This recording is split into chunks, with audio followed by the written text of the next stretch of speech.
Hello and welcome back. This is the week 7 lecture.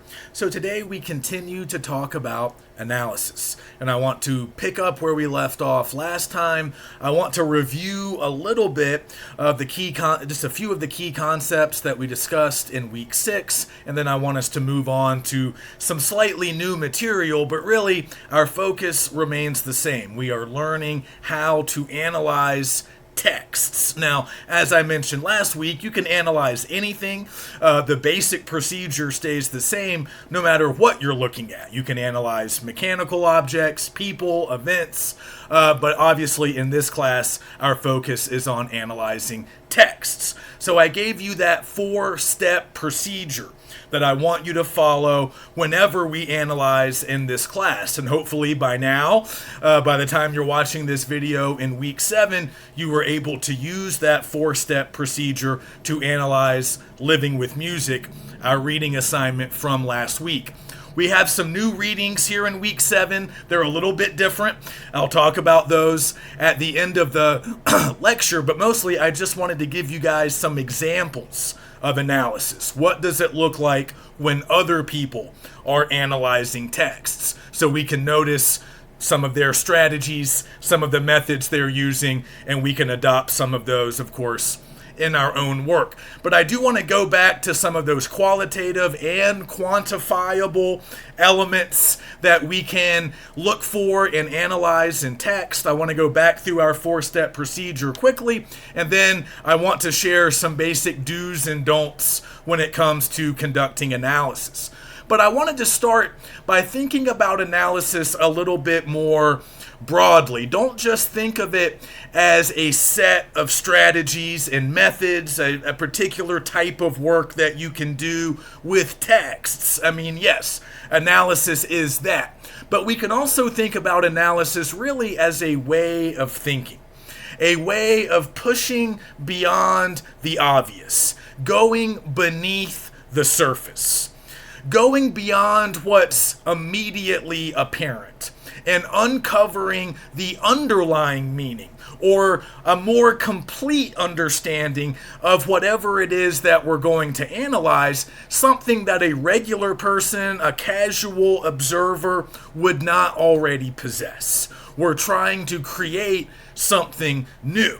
That's ultimately our goal. By interpreting and evaluating, we are making our own contribution to the larger body of knowledge surrounding whatever it is that we're analyzing. So we're not just summarizing the text. We're not just saying obvious and true things about the text. We are instead getting at the deeper meaning. We're getting at a deeper understanding, and then we're sharing that understanding with our audience. This is a good way to think about much of the work that we do in English class or in any kind of class where you're reading things, trying to understand what you read. You always want to adapt an analytical mindset. Go beneath the surface, go beyond the obvious, and get us to the deeper meaning and a more original take or interpretation of that meaning. That's what analysis allows you to do, and that's what we want to do here in Unit 2. So just a quick reminder, that 4-step process that I introduced last time. We start with the descriptive stage. Okay, this is the very beginning. When we read the text in question, and while we're reading, as I've been saying, we should also annotate, jot down some notes. You might have to look up some words. You might need to write down definitions or brief explanations, but you can also just write down observations, thoughts, things that come into your mind while you're reading, moments in which you agree with the author, maybe moments that you don't. But these notes will be helpful later, especially if you're looking up references, words that you don't know. I kind of warned you last week that you would need to do that with the Ralph Ellison essay, Living with Music. There's going to be a lot of references in there that modern readers don't immediately understand. He's talking about popular music of the mid 20th century. So a lot of artists and songs and even musical genres that we might not be very familiar with. So we're taking notes, we're jotting stuff down as we read. And then once we finish reading, we should jot down a brief summary. Remember, I talked about that last week. You're not going to turn those into me, not normally, but the summary, just like the notes, is there for your benefit. It's there to help you. You're not going to be able to remember everything that you read, so you need to create that written record with your annotations and the summary. And you're starting to identify some of those individual parts or elements that you want to dig into more. Remember what analysis means, right? We are breaking something down into its individual parts and elements, and then we're going to study those individual parts, understand them better, and also understand the relationships between them so we can see how the entire thing works. So you need to start writing down some observations about those individual parts. You need to maybe have some of those in your notes. You need to acknowledge some of those in your summary so you can remember them and work with them later. All right, so step one is just reading, taking notes, and then jotting down that summary. So you are describing the text. We are in the descriptive stage. That's step one. Step two is the analytical stage. This, of course, the whole thing is analytical, but in step two, you're really starting to examine those individual parts and elements. Again, you should have already written them down, but now you're really going to dig into them more, and you might want to make an official list of the individual parts and elements here in part two. Just make a list and then write down some observations, some ideas for each one. What does each one do? How does each one work? And then explore the relationships between them. How are they working together to create something or to express something larger? So this is when you're doing a lot of your close looking at those individual pieces, those individual parts. Figure them out. Look at them in more close detail. And then you'll be ready to actually start writing. So by stage three, step three, the interpretive stage, we are writing our discussion post or essay. So this is the point when you're really starting to explain what everything means.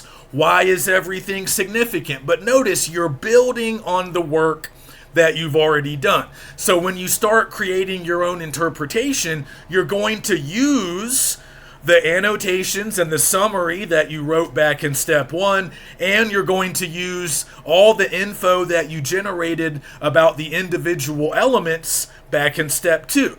So you have your notes, you have all the work that you've already done, you have some good brainstorming, you have your list of elements. So now it's time to take all of that and start putting it together in sentences and paragraphs.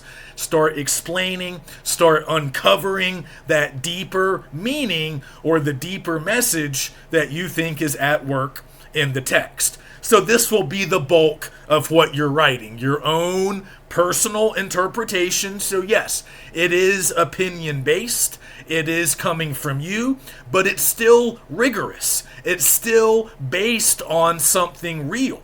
It's based on what you've discovered about the individual elements and their relationships. And now you're telling us, why these elements matter, what their larger significance might be, and how they're creating this larger meaning. And then by the end of your interpretation, you move into the fourth and final stage, which is evaluation. This is when you provide your evaluation or your assessment of the text. So remember, in the interpretation, not only are you telling us what it means, you're sort of getting a little bit at what the author is trying to accomplish. Like, what is the author telling us? Why is the author telling us that? What does the author want to accomplish? What does the author want us to feel or think or do? That should be a part of your interpretation. So once you've done that, you can move into the final stage, which is your evaluation of the text. Like, how successful is the text or the author in doing those things that you talked about in your interpretation? So once you've identified some of the author's intent or what that message is supposed to be, now you can tell us, all right, well, how effective is that? How persuasive is that? If we think the author wants us to feel A, B, and C, now you can tell us if we do, or if most readers are going to feel that way based on your analysis. How successful is the text? How effective is the text? How well built is it? Is it accomplishing its goals? So in your interpretation, you're really outlining those goals, and then in the evaluation, you can determine if those goals are met. And that's how you wrap things up. That's kind of the last thing that you do. So again, hopefully we've already tried out this procedure, but if you're hearing me now and you realize you didn't really do all of that when you were analyzing Living with Music, make sure to do all of those steps next time. And I wanted to quickly go through some examples that I posted last week of different qualitative and quantitative elements that you can look for when you're analyzing a text. So remember, last week we talked about qualitative analysis and then quantitative analysis. And we talked about how qualitative is the more common type that you find in the humanities or liberal arts disciplines like English. But qualitative analysis can tend to be a little bit abstract. We're thinking largely about ideas, not necessarily concrete physical things, and not everybody likes to think in abstract terms. So if you're more of a math and science person, if you like to sort of deal more with concrete physical reality, you might want to think more about the quantitative elements that you can find in a text, the stuff that actually has a physical existence, stuff that, if you wanted to, you could actually pick up and hold, unlike an idea. So we're going to do both. We're going to use a mixed approach when we analyze. So we're going to be using some qualitative and some quantitative, but I wanted to give you some more specific examples of what I mean when I talk about these two types of textual analysis. So I posted these a little bit later in the week week 6 overview. So you can go back and find them if you haven't already seen them. But with qualitative, I talk about a bunch of stuff that we've already gone over, like those elements of narrative, plot, characters, theme, imagery, symbolism, all of that stuff that we were talking about back in Unit 1 when we were discussing narrative. All of that's fair game. Because, as we've seen, a lot of what we read, whether it's fiction or nonfiction, really does sort of, fit into that narrative framework.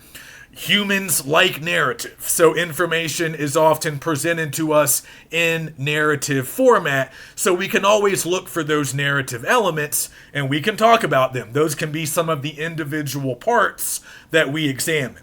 Also, word choice and sentence structure. We've talked about these as well.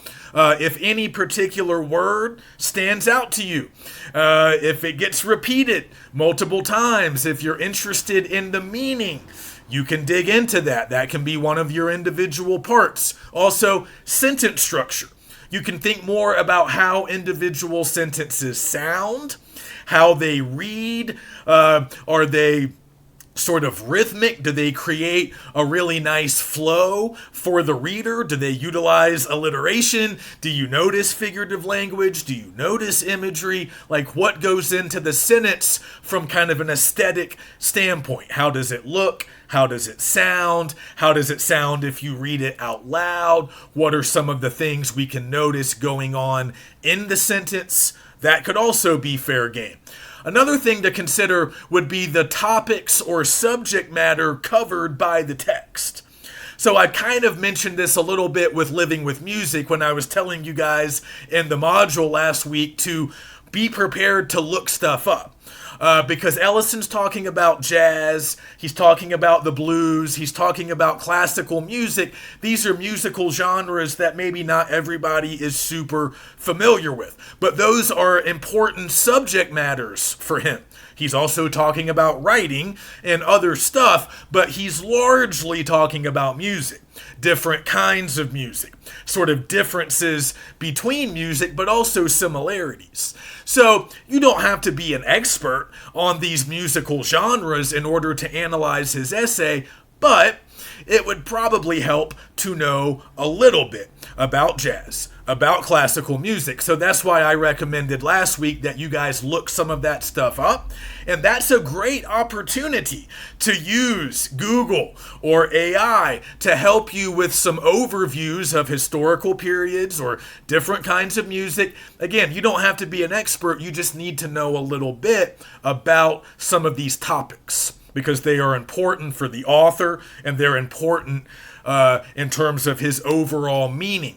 So when it comes to these online resources, that's a good time to use them when you want to learn more about the subject matter. Hey, I don't know much about jazz. Let me hop online, learn about some of these important jazz figures, learn a little bit about the history, some of the big names, and that's really all you need. Now you're ready to understand Ellison a little bit better. But if you get interested in any of those topics, any of those subject matters, those might become individual elements that you pursue and examine closer, and that could become a part of your larger interpretation. It's really up to you. You get to decide what individual parts or elements you're going to explore. So if you're not super interested in jazz, it's probably not going to factor that much into your interpretation, but you still need to know some basics about it. You can also just think about any key ideas, any important concepts or ideas that appear in the essay. And in the case of this essay by Ellison that we just read, it really was kind of an argument, like he is sort of making an argument. So any claim, any statement, or any idea that he expresses could potentially become a part of your analysis, a part of your interpretation, especially if it reappears, especially if it's an idea that he returns to that shows that it's important and you can probably do something with it. Also, individual scenes or moments, like we've talked about, many narratives can be broken down into individual scenes. These are often pictures in our minds. We can really visualize these. They're very memorable for some reason or another. Maybe a very important event or action takes place during that scene. Maybe we remember the setting of the scene. It's a exotic, beautiful location. We remember that. Maybe there's some really revealing dialogue between characters that takes place during that scene. Whatever the reason, we remember the scene. So that's a good thing to return to. We're not going to remember every single thing that we read, but we often remember those memorable, indelible moments when important stuff is happening, or maybe it's just a very beautiful description or location, but for whatever reason, those things stick in our mind. So we can really dig into those individual scenes and moments to figure out how they work, how they affect us, and how they connect to the larger theme. And yes, ultimately with qualitative, we always want to arrive at that larger message, that larger meaning that the text is trying to express. Again, this might be an idea. It might be rather abstract, but we need to be ready to talk about it. We need to be ready to provide sort of our own interpretation, our own articulation of it. What is it to us? How do we think it works? And why do we think it matters? So that's all the standard kind of qualitative analysis that we can do. But now let's look at some examples of quantifiable elements that we can pick out of texts, identify, brainstorm about, and then analyze. these can also become parts of our interpretation. So for the more math or science inclined, for people who like to deal with more concrete physical reality, the quantifiable elements might come in handy. So again, think about words, but now think more about the frequency of certain words, the frequency of individual words. How many times do they appear? So if it's quantifiable, that means we can count it. We can create a data set around it. So you can do a little bit of simple math. Add up the number of times one important word appears, and now we can do something with that data. It's not enough to just tell us, hey, this word appears 9 times in the text. You need to say something about that.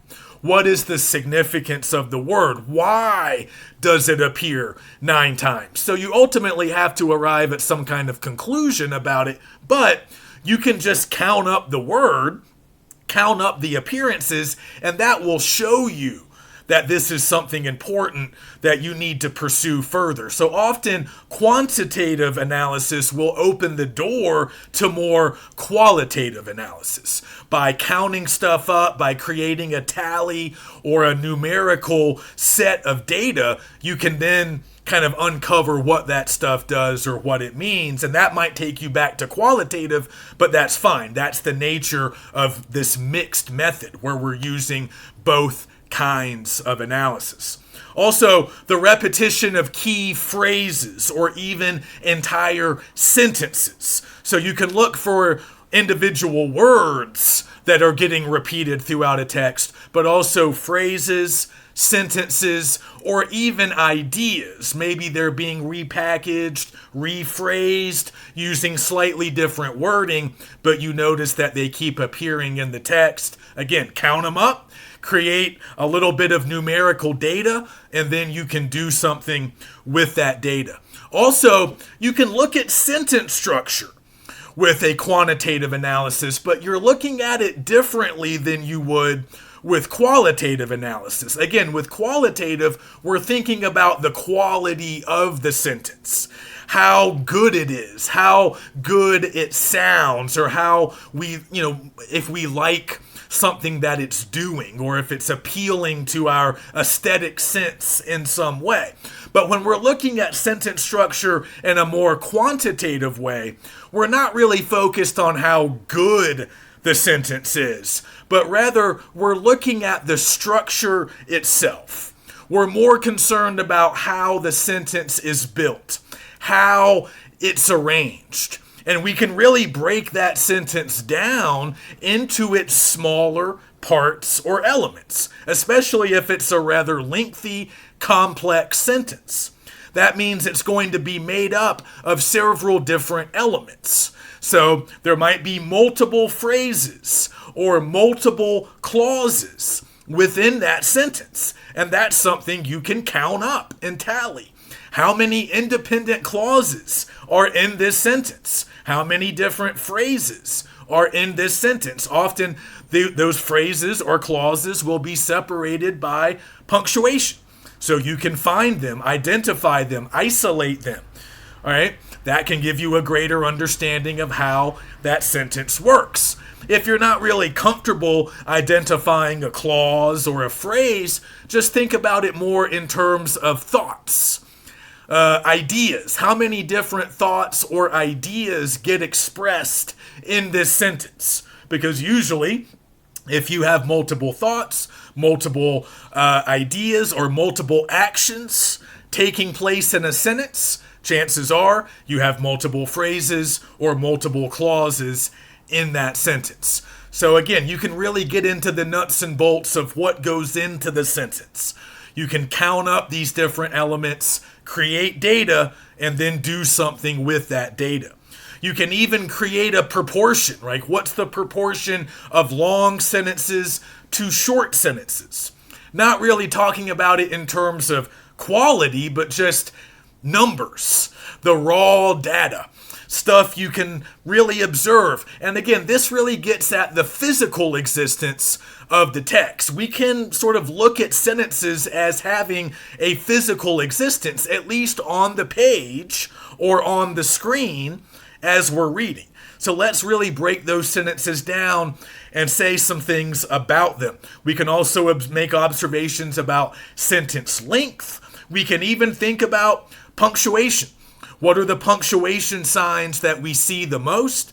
Usually the period will be the most common, so we can move beyond that. What else besides the period? Are we noticing question marks? Are we noticing exclamation marks? If so, those punctuation signs tell us a lot about the tone, and sort of how the text is maybe supposed to make us feel. Are we being asked a lot of questions? That might be worth thinking about. That might be worth further analysis. Is the author expressing a lot of excitement with exclamation marks? We might want to notice that and say something about that. So punctuation matters, even if you're just looking at commas. What are the commas doing?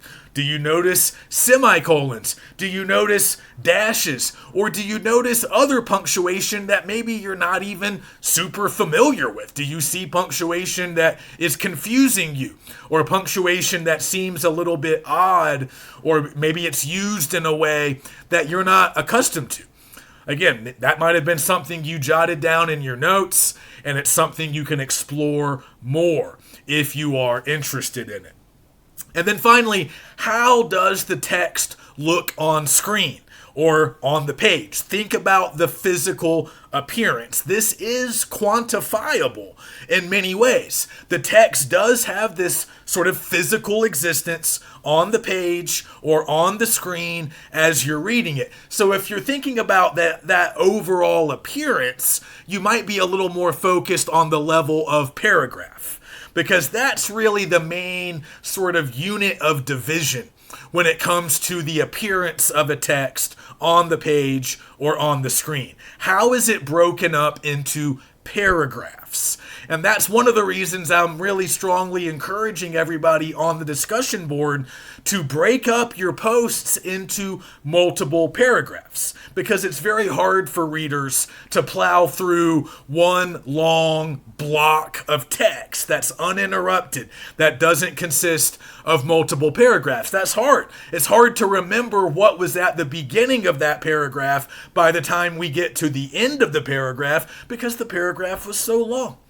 There's so much in it. I don't even remember what we were talking about at the beginning. So we typically want to avoid that, and you'll notice with a lot of popular publications, like stuff that's written for a general audience, will often feature rather short paragraphs. If you look at magazine or newspaper articles, stuff on websites, those paragraphs are often very short, because that's what people kind of prefer as readers. Short paragraphs are easier to get through than long paragraphs. But notice with whatever text you're looking at, what is the average paragraph length? Do we have sort of a mixture of long paragraphs and short paragraphs? Or do we seem to have mostly one kind or another? Again, you can work out a proportion. What's the proportion of long paragraphs to short paragraphs? How many paragraphs do we see on average per page? That's something you can count. That's something you can quantify, and that once you have that data, you might be able to say some interesting things about it. And of course, if there are any visuals accompanying the text, if you have charts or graphs or pictures or anything along those lines, you can also bring those into your interpretation. How are they affecting the audience? How do they work together with the written text?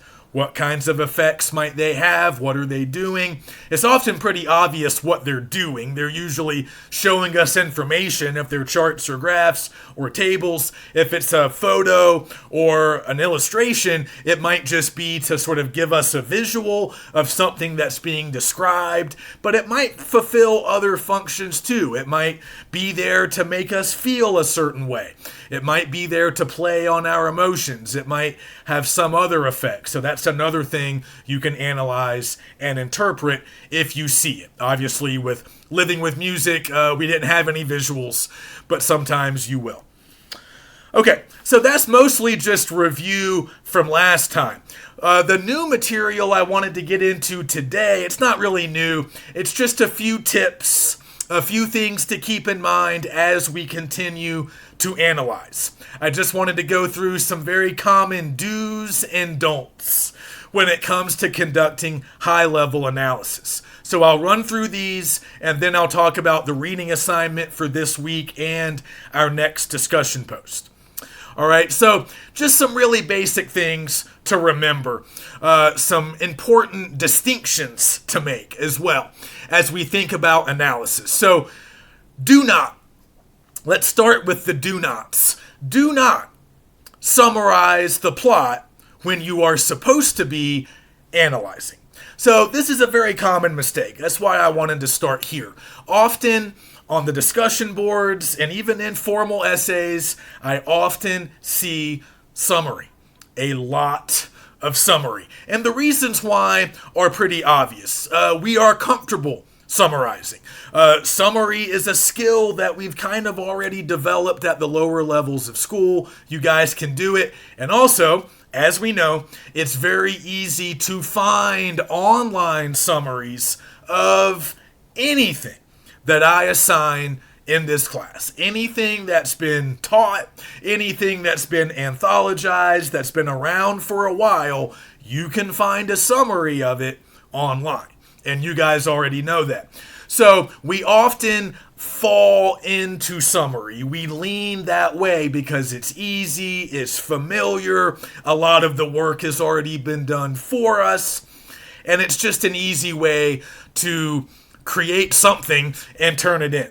But remember, summary is not analysis. It's very, very different than analysis. Summary is just one of those first early steps that will eventually get you to analysis. So simply telling us what happens in a text is never enough when it comes to analysis. Now, summarizing is important. That's why I want you to use it in the descriptive stage, when you're reading, when you're taking notes. That's the time to summarize. It's for you.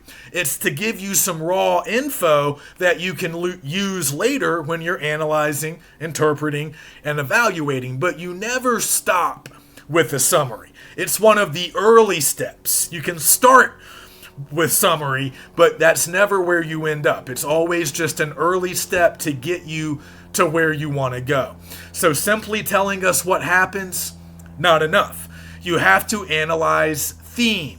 You have to analyze meaning, the message of a text, not just what happens, but why it matters, why those events matter, what those events tell us, how those events express larger meaning.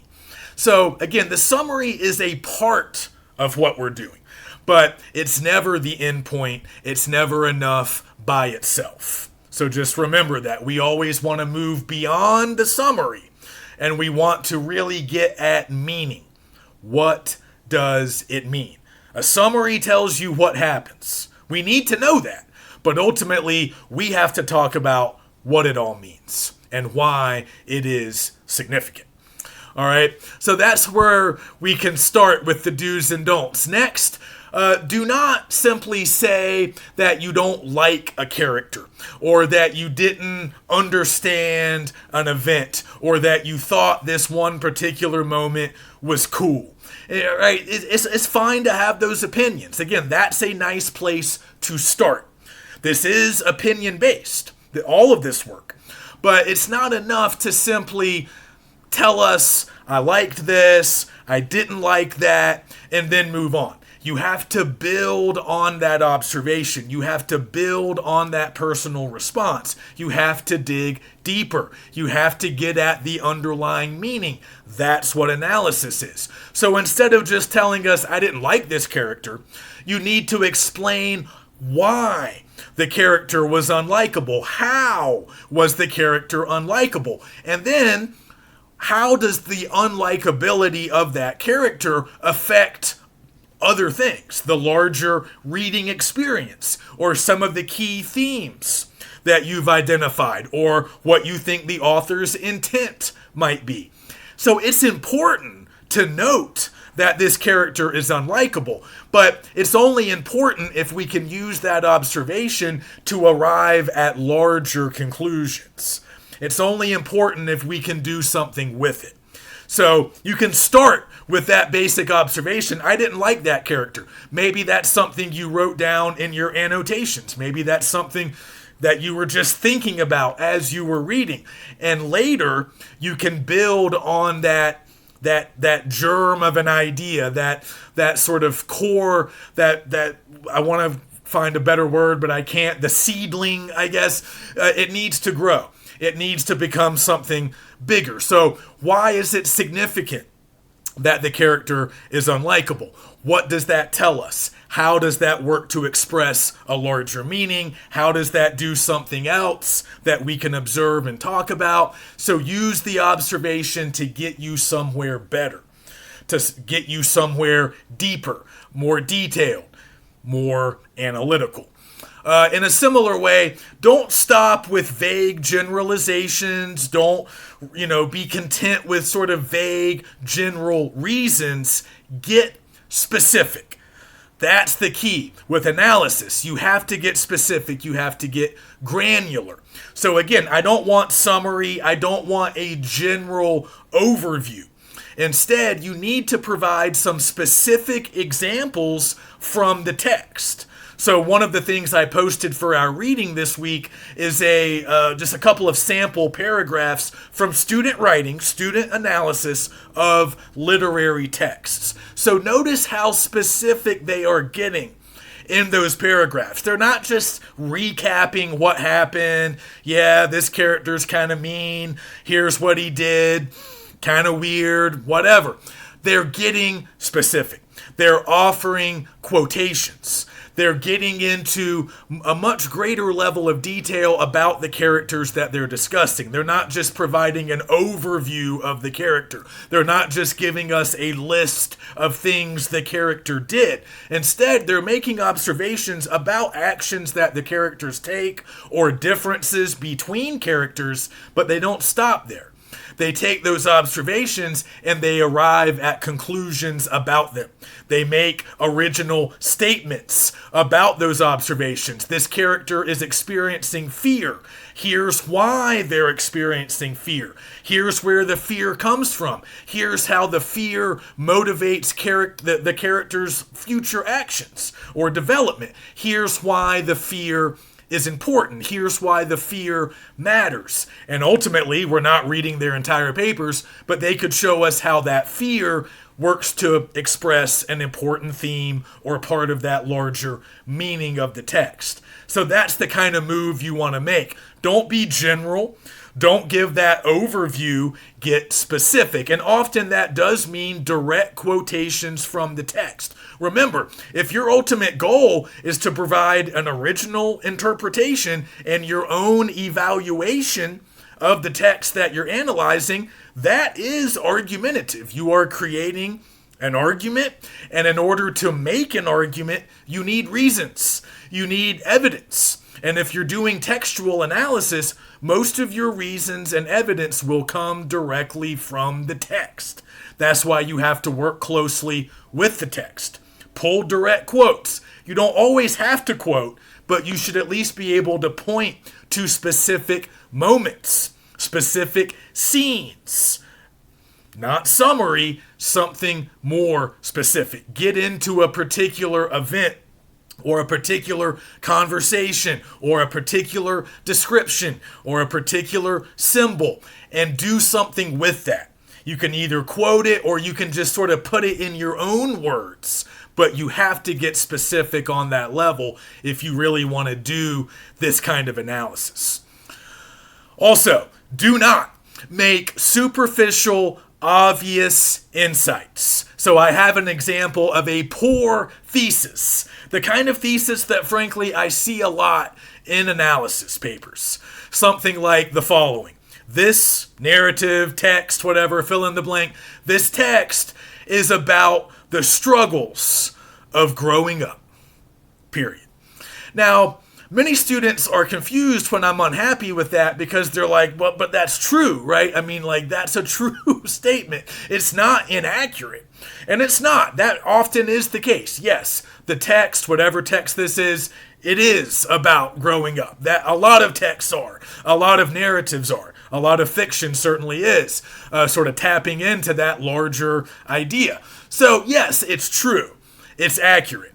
But it's very surface level. It's obvious. Frankly, it's painfully obvious. So what you have to ask yourself is, would any casual reader who's read this already know it? And if so, that's not going to work as your interpretation. Your interpretation has to be somewhat original. You have to bring something new to the table. So if you're simply telling us that this well-known narrative that we've just read is all about the struggles of growing up, you're not contributing anything new. We already know that. Everybody who's read the text already knows that. And this is the problem when you rely on AI or online summaries to try to do analytical work. Because all you're going to get from the online summaries or from ChatGPT will be these kinds of superficial, obvious, surface level explanations of what a text is about. They're not wrong, they're not inaccurate, but that's not analysis. Again, it's more like summary. It's not analysis. It's not what we want. It's not enough. So instead of just telling us the story is about the struggles of growing up, you must break it down into its individual elements. So sure, that's the general idea. That's the general theme. But let's break it down. What are the specific struggles that our protagonist is going through in this narrative? Maybe there's something about high school. Maybe there's something about sports, something about social media, something about family relationships, something about work. I don't know, whatever. Probably, chances are, if it's an in-depth text, if it's good, if it's detailed, you're going to be able to find a bunch of different struggles. There's not just one. There's not just one struggle of growing up. There's a bunch of smaller individual struggles.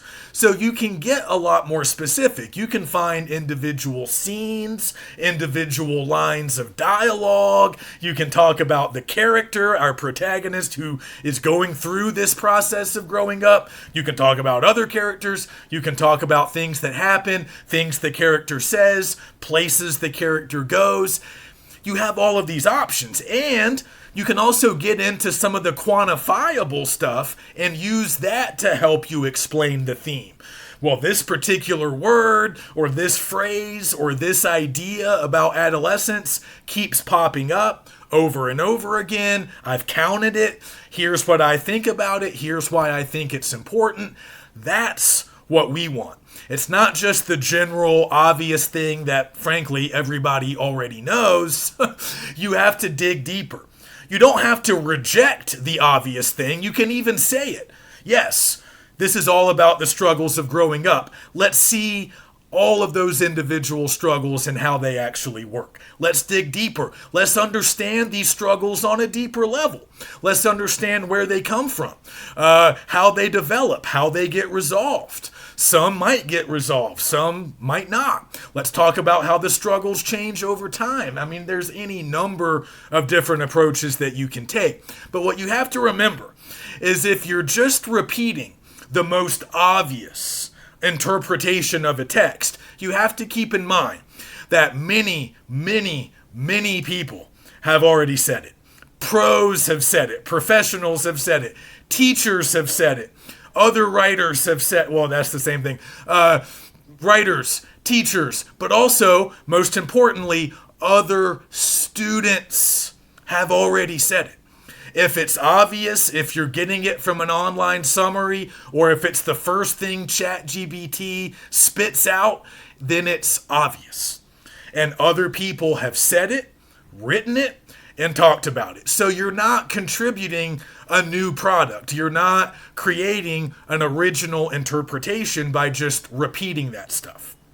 And in the same vein, you don't want to repeat stuff that I say or stuff that classmates say. Now, I'm rarely talking about our assigned reading in great detail, but this is a habit that some students have. I think it's kind of a natural thing that gets instilled in us at the lower levels of school. We sometimes think that when we're reading something and when we're asked to analyze it, there's like one correct interpretation that the teacher wants us to arrive at. And if we don't get there, we're going to be wrong and we're going to lose points. I don't want you to think about it that way anymore, if that is the way you think about this kind of work. I don't have one set interpretation that I want you to share. It's totally up to you. There's not just one way to interpret any of these texts. There's many ways. And everybody's going to do it a little bit differently. So I have some students ask me sometimes, well, how do I know that my interpretation is original? How do I know that somebody else hasn't already said it? And my answer is, well, if you follow all of my steps, if you follow this 4-step procedure, if you do all of the things that we've been talking about these last couple of weeks, you're guaranteed to arrive at an original interpretation. Guaranteed, because it's coming from you. There's only one you. So you're going to have an interpretation of the text that is unique to you. Now, certain parts of it might be similar to what other people have said. It might be similar to what ChatGPT says in one paragraph, but it's not going to be the exact same. Because if it's truly yours, if it's truly coming from you and nowhere else, it can't help but be original. It can't help but be unique to you. Because everybody reads a little bit differently. Everybody interprets a little bit differently. So that's what you kind of have to keep in mind. If you're doing the work the right way, you're always going to end up in the right place. It doesn't matter if some people disagree with your interpretation. That's fine. That's good. I might disagree with it. That's fine.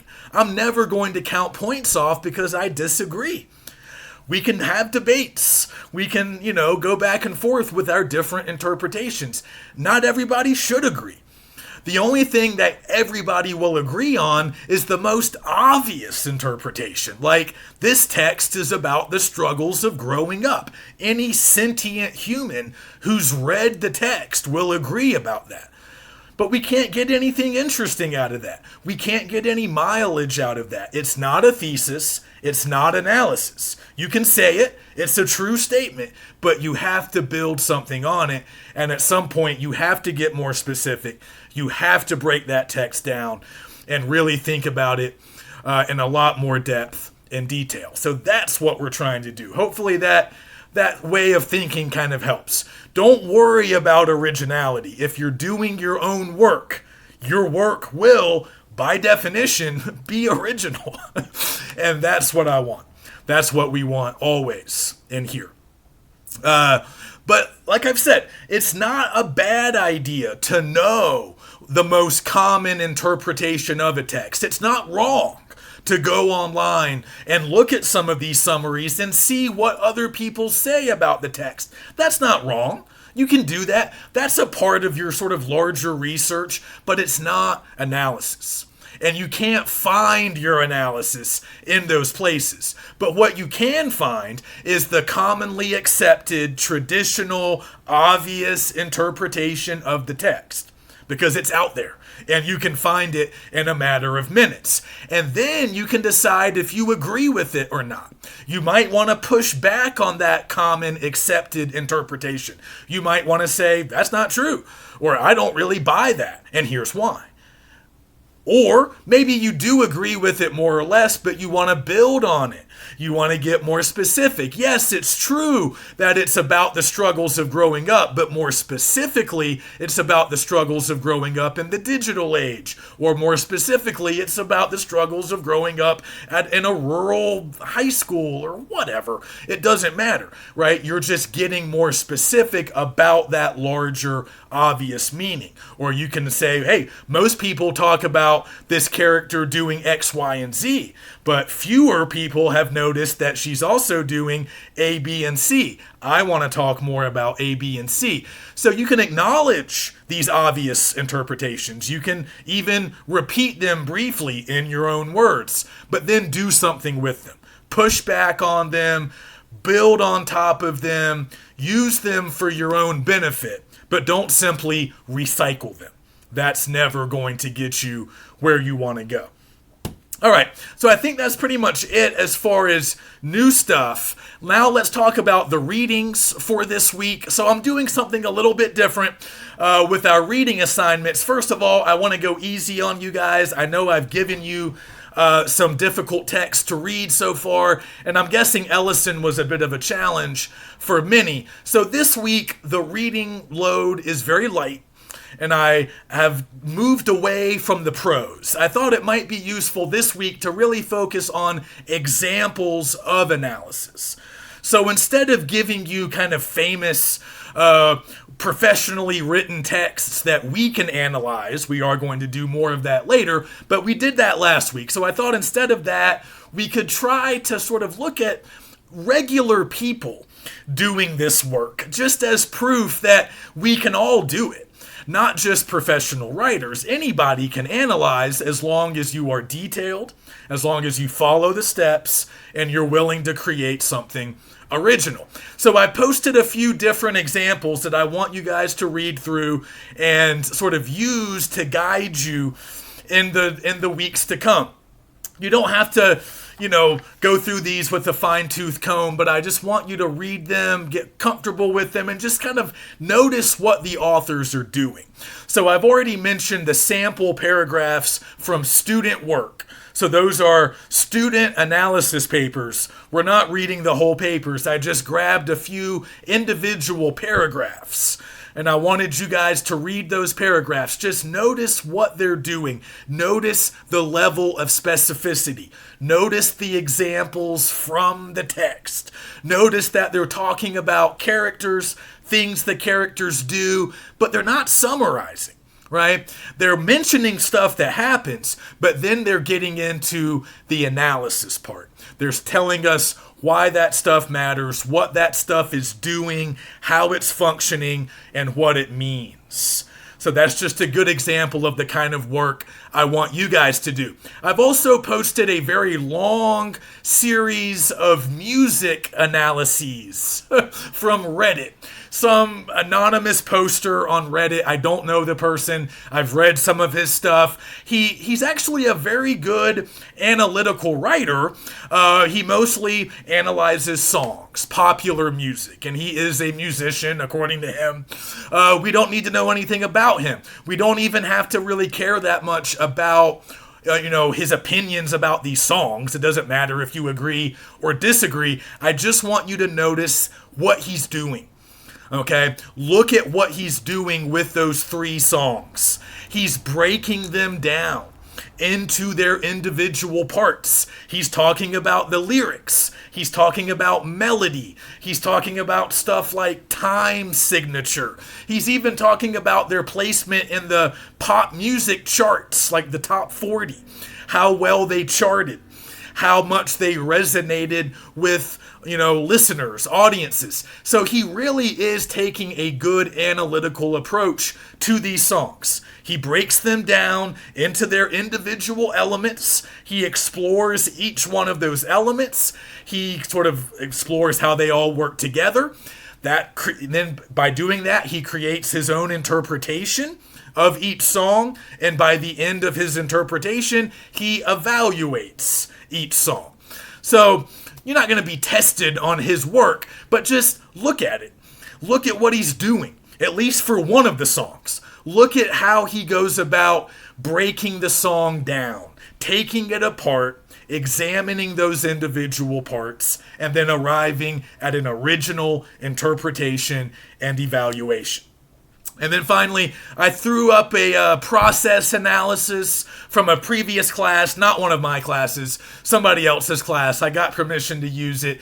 Students Anonymous, the Instructors Anonymous. And it's kind of a different type of analysis because he's looking at a process. He's not analyzing a text. He's analyzing the process by which football players get ready for a new season.